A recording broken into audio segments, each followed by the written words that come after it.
Merci d'être sur la télévision Labari pour suivre le journal de ce jour, mercredi 12 juillet 2023. Mesdames, Messieurs, bonsoir et bienvenue à tous. De nouvelles vagues de déplacés dans la région de Tillabéri ont été signalées au début de ce mois de juillet, précisément dans le département de Saïa. Selon la coordination des affaires humanitaires des Nations Unies, OCHA, près de 11 000 personnes de plusieurs villages de la commune de Ouro-Guéladjo, département de Saï, ont été forcés de quitter leurs habitations d'origine. Toutes ces personnes sont aujourd'hui dans des besoins, indique OCHA. Précision dans ce papier signé Asma Oseidou. La situation sécuritaire dans la région n'est pas toujours reluisante, notamment dans le département du Saï, à une cinquantaine de kilomètres de Niamey.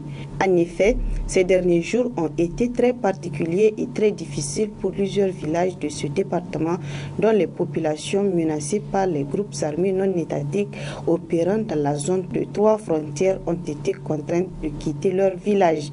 Selon les autorités départementales du Saï, 10 884 personnes issus de 1570 ménages dans la commune de Ouro-Guéladjo, le département de Saï, ont été forcés de fuir leur maison au cours de la semaine du 3 au 9 juillet 2023 pour s'installer dans la localité de Ouro-Guéladjo. Pour la plupart d'entre elles, précisément 1212 ménages, Torodi a enregistré 327 ménages et à Niamey 31 ménages, la capitale pour d'autres.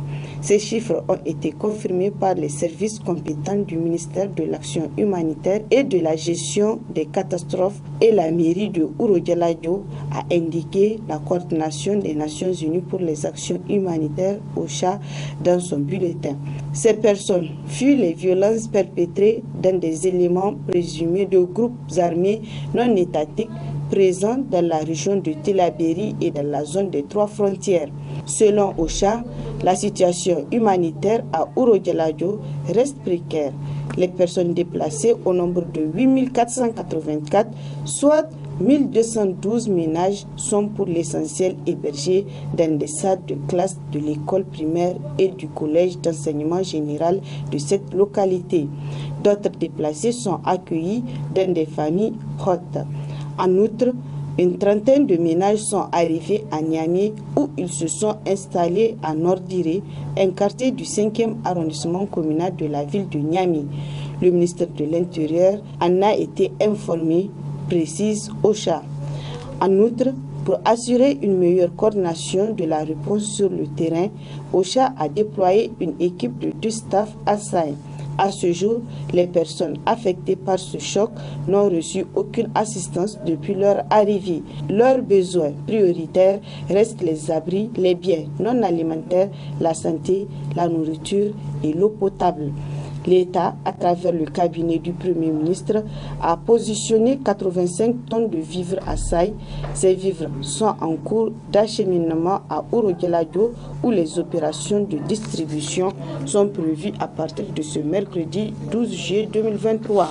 Plusieurs autres partenaires, notamment les organisations humanitaires, s'apprêtent à conduire une évaluation conjointe multisectorielle à Torodi et appuyer l'équipe locale pour la MSA à Ouro-Guéladjo au cours de la période du 12 au 16 juillet. Plusieurs autres acteurs humanitaires se sont positionnés pour apporter l'aide dans des secteurs vitaux de l'assistance tels que la santé, l'eau, hygiène et assainissement, la sécurité alimentaire, l'éducation, la protection et les a conduits ainsi pour faciliter la mobilité des acteurs humanitaires. OCHA, en collaboration avec les forces de défense et de sécurité FDS, tente de faciliter l'accès des partenaires humanitaires à Ouro-Guéladjo où des détachements militaires sont déjà positionnés, note OCHA. Ce choc intervient dans un contexte sécuritaire très particulier. Selon des sources sécuritaires poursuivies OCHA, les gangs auraient intensifier leur mode opératoire dans la région, particulièrement dans les bandes sud et sud-ouest couvrant la zone frontalière avec le Burkina Faso.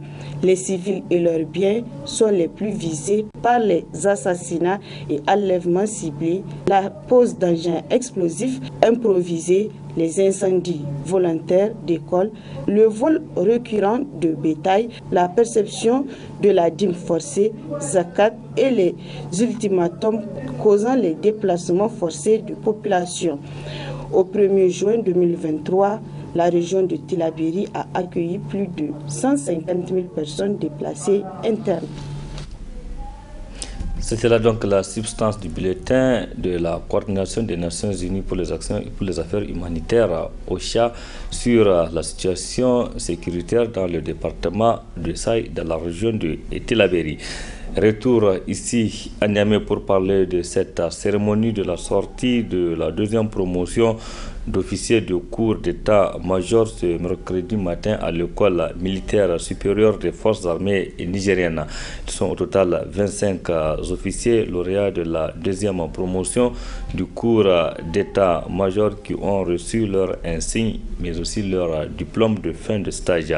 Et c'est le ministre de la Défense nationale, El-Kassoum Indatou, qui a présidé cette cérémonie en présence de plusieurs officiers des forces armées nigériennes et des forces de défense et de sécurité. Faisons le point avec Hamza Sakou et Ibrahim Abdou. Rentrée le 15 octobre 2022 à l'école militaire supérieure, cette deuxième promotion d'officiers du cours d'état-major est composée de 24 officiers, dont 20 issus des armées et des services des forces armées nigériennes et de la garde nationale. Après 8 mois d'efforts et de rigueur pour l'acquisition des compétences professionnelles adaptées au contexte et réalité nationale, ces jeunes officiers sont au terme de cette aventure.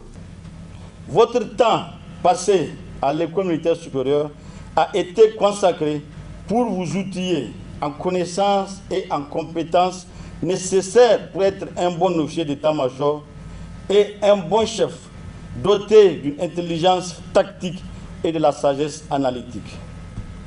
Avec votre nouveau statut, vos capacités d'analyse vous placeront à un niveau où votre avis comptera plus que jamais. À un niveau où, dans toute chose, c'est-à-dire le pourquoi, vous devez considérer le pourquoi en un seul mot, le pourquoi en 2 mots, et enfin le pourquoi pas. Autant d'interrogations pour vous permettre de formuler des propositions innovantes et pertinentes qui aboutiront à des décisions réalistes et réalisable. Pour le ministre des tutelles, c'est le lieu de féliciter et encourager le personnel de l'école militaire supérieure des forces armées nigériennes pour la qualité du travail abattu, avant de revenir sur le fonctionnement et les missions de cette école de l'excellence. Le président de la République vient de signer le décret portant mission, modalités de fonctionnement et organisation de l'école militaire supérieure. Par ce décret, outre l'école d'état-major et l'école de guerre, l'école militaire supérieure comprendra aussi le centre de doctrine et d'enseignement stratégique. Ainsi, de nouvelles perspectives s'ouvrent en donnant à l'ENS un véritable rôle dans la capacité d'aider à la conception de la stratégie pour notre pays, mais aussi pour d'autres pays, parce qu'il va de soi que notre école est appelée à s'ouvrir, à devenir une école régionale dans un premier temps, mais aller beaucoup plus loin pour devenir une école internationale. Ce centre de doctrine aura à dispenser un enseignement et animer des séminaires, ateliers et conférences de haut niveau au profit du personnel militaire nigérien et étranger, mais aussi au profit des civils sur les thématiques sécuritaires afin de développer la réflexion stratégique. Cette deuxième vague d'officiers du cours d'état-major opérera sur tous les théâtres nationaux et internationaux en tout temps et exercera des responsabilités dans les états-majors interarmés et interralliés, ainsi que les services et organismes ministériels et interministériels liés aux questions de défense et de sécurité. Merci Hamza Sakou. Autre aspect de cette édition, l'hôtel Bravia de Niamey a servi de cadre ce mercredi 12 juillet 2023 aux travaux d'un atelier national sur la mise à l'échelle de régénération naturelle assistée. Il s'agit donc d'un projet exécuté par l'ICRISAT et le CRS dans le département de Magaria, c'est dans la région de Zander. Précision avec Adam Soumana et Sadoumi. Les différents acteurs impliqués dans la restauration des terres dégradées au Niger se retrouvent ainsi pour un partage d'expériences sur les approches pour la mise à l'échelle de la régénération naturelle assistée RNA. Ce projet est porté par un consortium composé de l'organisation non gouvernementale internationale CRS et l'ICRISAT œuvre pour une gestion durable des terres au Niger. Plusieurs interventions, particulièrement sur la sécurité alimentaire, ont été conduites dans les régions de Dosso, de Tawa et Zender, avec les projets ISAN, ProSan, dans la région de Maradi avec le projet Passam Time, et actuellement dans la région de Zender avec le projet Guiama depuis 2018. Des efforts sur la restauration des terres dégradées dans ces régions ont été consentis au sein de ces différents projets pour appuyer le Niger dans la lutte contre la désertification et la dégradation des terres. Depuis 2018, les CRISAT et CRS travaillent ensemble pour la mise en œuvre du projet GIRMA et le projet pilote sur la mise à l'échelle de la régénération naturelle assistée dans 2 communes du département de Magaria. Cet atelier, organisé par l'ICRISAT, le CRS et la DGT sur l'aide à la décision pour la mise à l'échelle de la restauration des terres au Niger, s'aligne parfaitement au cadre stratégique sur la gestion durable des terres et aux engagements internationaux. Au cours de cet atelier, vous serez amenés à partager les succès et les leçons tirées de plusieurs approches testées par l'effort de collaboration CRS-ICRISAT pour identifier les options de gestion intégrée des terres pouvant être associées à la RNA pour la mise à l'échelle de la restauration des terres. Prendre connaissance de l'approche intégrée à travers le modèle SASA pour la prise de décision sur la mise à l'échelle de la RNA et co-élaborer des recommandations stratégiques pour la mise à l'échelle de la restauration durable des terres au Niger. Procédant à l'ouverture officielle de cet atelier, le représentant du ministère de l'Environnement n'a pas manqué de souligner toute l'importance que le gouvernement accorde à la restauration des terres. Cet atelier, organisé par l'ICRISAT et l'ONG internationale CRS, sur l'aide à la décision pour la mise à l'échelle de la restauration des terres au Niger, est en phase avec le PDS 2022-2026 et les engagements internationaux pris par le Niger. Le présent atelier est la suite logique d'un processus national d'identification et de développement des approches pour l'aide à la décision pour la mise à l'échelle de la pratique de la RNA. Mesdames et messieurs, chers participants, au regard de l'importance que le gouvernement du Niger accorde à cette thématique, je vous exhorte à plus d'engagement pour atteindre l'objectif de ces 2 jours d'échange sur les approches innovantes pouvant aider à la prise de décision pour la mise à l'échelle de la restauration des terres au Niger. Ainsi, 2 jours durant, les participants à cette rencontre passeront au peigne fin les stratégies permettant la promotion de la régénération naturelle assistée RNA pour une mise à l'échelle de la restauration des terres au Niger. Merci Adam Soumana. Notre rendez-vous hebdomadaire à présent, la chronique juridique de cette semaine, elle porte sur les thèmes les déplacés internes, un thème développé par le juriste Emmanuel Alfred. Il est également président du Razap Press. Très bonne réception.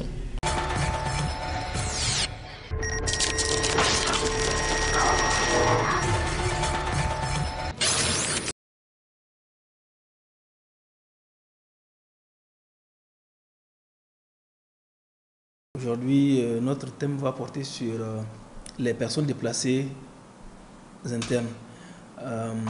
Il faut dire que la question du déplacement des personnes, c'est une question d'actualité, parce que quand vous regardez le théâtre des hostilités, vous allez vous rendre compte que ce sont des facteurs où, disons, la guerre ou les conflits armés constituent quelque part des facteurs de déplacement des personnes. Donc c'est important que nous parlons de ce thème afin d'éclairer davantage les populations sur les droits garantis aux personnes déplacées internes de par les textes nationaux et internationaux. Alors, au Niger, nous avons une loi, notamment la loi 2018-74 du 10 décembre 2018, qui est relative à la protection et à l'assistance des personnes déplacées internes. Et cette loi a été prise sur la base de la Convention de Kampala, qu'on appelle Convention de l'Union africaine, du 23 octobre 2009, qui est relative également à la protection et à l'assistance aux personnes déplacées internes. Avant d'entrer dans le vif du sujet, il serait bien qu'on définisse un certain nombre de concepts afin de permettre aux uns et aux autres de cerner l'objet de notre entretien. Alors, d'abord, je commencerai par présenter la définition des déplacés internes. Certainement, les uns et les autres entendent régulièrement parler des déplacés internes, mais sans pour autant savoir à quelle catégorie de personnes on fait véritablement allusion. Alors, s'agissant de cette définition, la loi 2018-74 du 10 décembre 2018 citée tantôt, relative à la protection et à l'assistance aux personnes déplacées internes, définit cette catégorie de personnes. Alors, au terme de l'article 1er, ou j'allais dire l'article 2, alinéa 1er de cette loi, les personnes déplacées internes sont considérées comme, ou bien peuvent être considérées comme des personnes ou groupes de personnes ayant été forcées ou obligées de fuir ou de quitter leurs habitations ou lieux habituels de résidence, en particulier et après, ou afin d'éviter les effets des conflits armés, des situations de violence généralisée, des violations des droits de l'homme ou des catastrophes naturelles ou provoquées par l'homme et qui n'ont pas traversé les frontières territoriales du Niger. Je voudrais m'arrêter d'abord sur cette définition.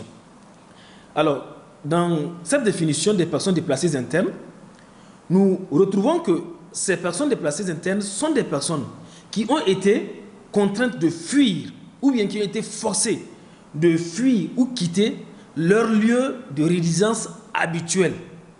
Et quels sont les facteurs qui constituent le caractère forcé du déplacement? Il s'agit d'une part des conflits armés, la guerre, comme c'est le cas actuellement dans le nord du Niger. Nous connaissons ces attaques récurrentes des groupes armés non étatiques.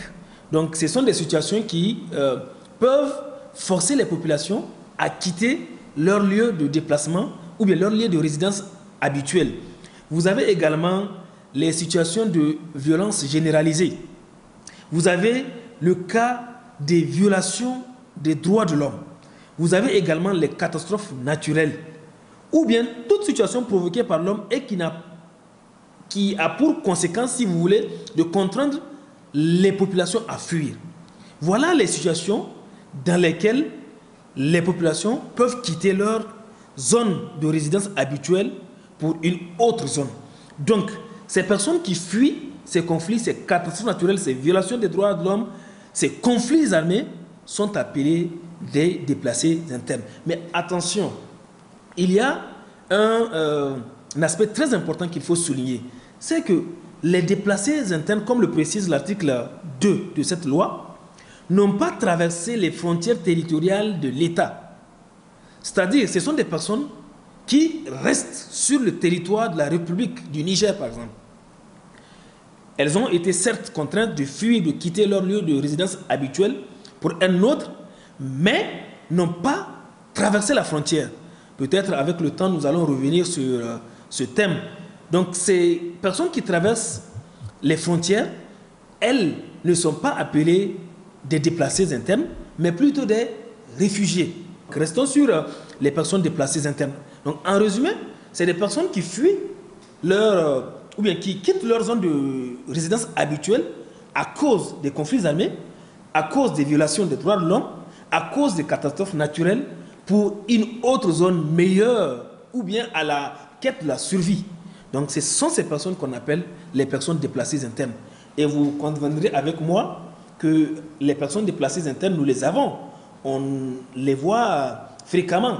D'ailleurs, les hommes de médias que vous êtes, vous avez longuement parlé du déplacement des populations. On a quelques exemples au Niger. Donc, voilà ce qu'on peut retenir sur la définition des personnes déplacées internes. Maintenant, s'agissant du déplacement des populations, le déplacement, qu'est-ce que c'est? Au terme de cette loi, le déplacement interne est défini comme tout mouvement ou évacuation ou réinstallation involontaire ou forcée des personnes ou groupes de personnes à l'intérieur du territoire. Le déplacement interne, ce n'est rien d'autre que ce mouvement, cette évacuation ou cette réinstallation des populations ou des groupes de personnes à l'intérieur du territoire de la République du Niger. Alors, nous parlons de protection, puisque la loi 2018 citée tantôt fait allusion à l'assistance et à la protection des populations, des personnes déplacées internes. Qu'en est-il alors de la définition de la protection? Alors, au sens de cette loi, la protection peut être entendue comme toute mesure juridique et humanitaire conforme aux lois de la République du Niger, capable, donc c'est cette mesure qui est capable d'affaiblir ou d'atténuer ou de faire disparaître les méfaits de la vulnérabilité, puisque les déplacés sont dans une situation de vulnérabilité en quittant leur lieu d'habitation naturel pour un autre. Ces personnes sont vulnérables. Donc la protection, c'est cette mesure juridique ou humanitaire qui a pour vocation ici d'atténuer cette vulnérabilité ou de l'affaiblir ou de faire disparaître les méfaits de cette vulnérabilité causée par le déplacement, préjudiciable à la dignité et aux droits de la personne humaine. Ça, c'est ce que nous appelons, ou bien ce que cette loi entend par la protection. Maintenant, nous allons voir la question de la protection de ces personnes déplacées internes. Puisque la loi 2018 dont nous parlons tantôt accorde une assistance ou accorde une protection à ces personnes. Et à ce sujet, l'article 10 de cette même loi dispose que tout citoyen a le droit d'être protégé contre les déplacements arbitraires de son foyer ou de son lieu de résidence habituel. Personne ne peut être contraint ou de force de quitter son lieu d'habitation naturelle, sa zone de résidence naturelle pour une autre, sauf dans des conditions énumérées par la loi. Aujourd'hui, on ne peut pas vous demander de quitter sans votre consentement, votre zone de résidence habituelle, sauf s'il y a des circonstances qui l'obligent. Donc, c'est un droit garanti par cette loi à toutes les personnes. D'ailleurs, la Constitution du 25 novembre 2010, elle-même garantit la liberté d'aller et de revenir. Elle garantit la liberté pour les populations de circuler.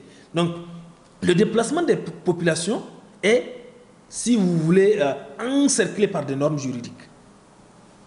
L'article 11 de cette même loi continue en disposant que toute personne déplacée interne a le droit de rechercher la sécurité dans une autre partie du territoire national. Elle a le droit de quitter le pays et d'y revenir. Elle a également le droit d'être protégée contre le retour ou la réinstallation forcée dans tout lieu où sa vie, sa sécurité, sa liberté ou sa santé seraient en danger. Cet article, à lui seul, dit tout.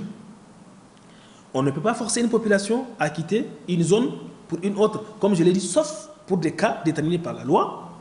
Et on ne peut pas contraindre ou réinstaller un groupe de personnes en un autre lieu sans son consentement.